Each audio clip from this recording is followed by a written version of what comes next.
Achana na maumivu ambayo watu huyapitia kutokana na changamoto ya acid reflux, ni kwamba hivi kwa mwanamke kuna maumivu makubwa zaidi, kwa sababu mwanamke mwenye changamoto ya acid reflux anawezekana asipate kabisa ujauzito, na hii inatokana na sababu kuu zifuatazo.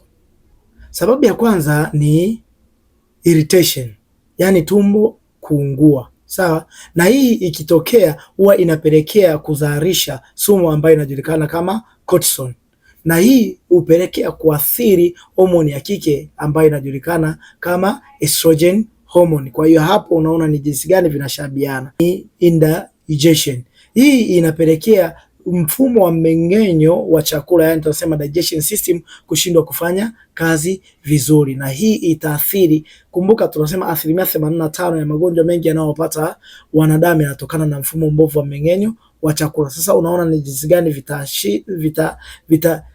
vitahusishana na mwanamke kushindwa kubeba ujauzito. Ila sababu ya tatu ni yale maumivu makali ambayo mwanamke hukumbana nayo.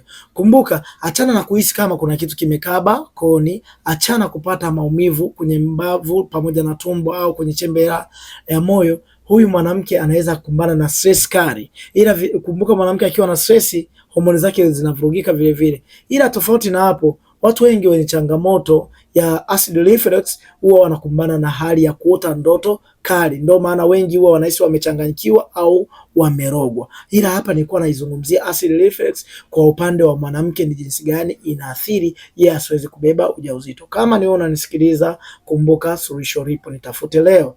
Namba yangu iko hapo chini, ila usiache kufollow, kulike na kushare ili watu wengi wapate elimu hii.